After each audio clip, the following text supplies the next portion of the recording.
चिदंबरम यांना तुम्ही प्रत्युत्तर दिलेलं आहे महिला आरक्षण विधेयकासंदर्भात, या संदर्भात काय सांगता? असं आहे की काँग्रेस आणि महाविकास आघाडी याचे जे नेते आहेत हे सातत्याने बुद्धिभेद करण्याचा प्रयत्न करत आहेत की 2023 सालीच महिला आरक्षण विधेयक मंजूर झाल्यामुळे आता पुन्हा विधेयकाची गरज नाही आणि म्हणून मी त्यांना लक्षात आणून दिलं 2023 साली चिदंबरम यांच्यासहित सर्वांनी ज्या विधेयकाला मतदान केलं होतं त्या विधेयकामध्ये दोन गोष्टी म्हटल्या होत्या.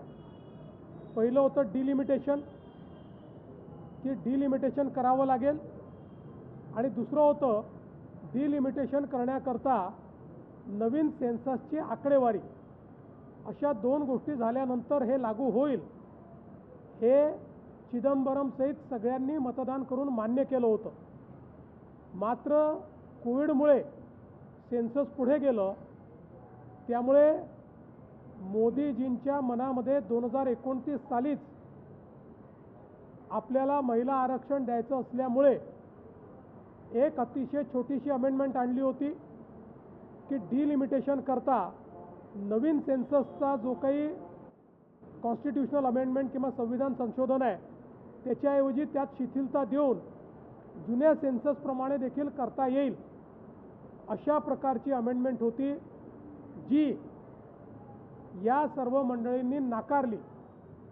नाकारण्याची दोन कारणं होती. पहिलं कारण, त्यांना महिलांना आरक्षण द्यायचं नाही.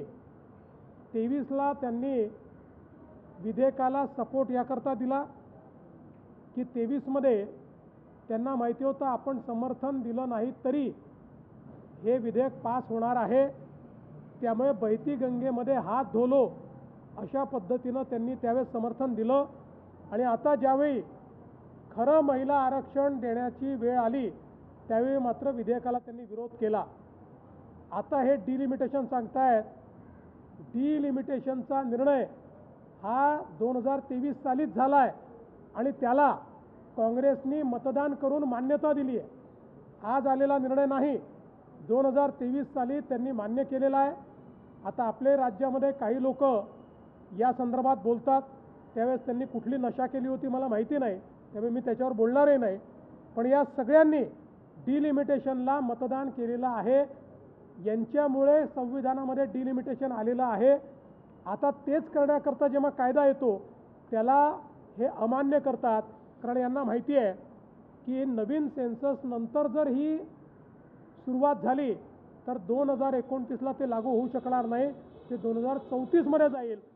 काँग्रेस पार्टी आणि महाविकास आघाडीतल्या काही घटक पक्षांना 2029ला महिला आरक्षण द्यायचं नाही, त्यांना 2034पर्यंत ते रेटून न्यायचं आहे. किंबहुना त्यांना असं वाटतं की आपलं सरकार नंतर जर चुकून आलं तर आपल्याला हे रद्दही करता येईल. त्यांच्या मनात ते रद्द करणंच आहे आणि म्हणून हे लोक अशा पद्धतीनं बुद्धिभेद करतायत. आणि म्हणून चिदंबरम यांनी ज्यावेळी ट्विट केलं त्याला मी फॅक्ट्स फिगर्स याच्यासहित उत्तर दिलेलं आहे.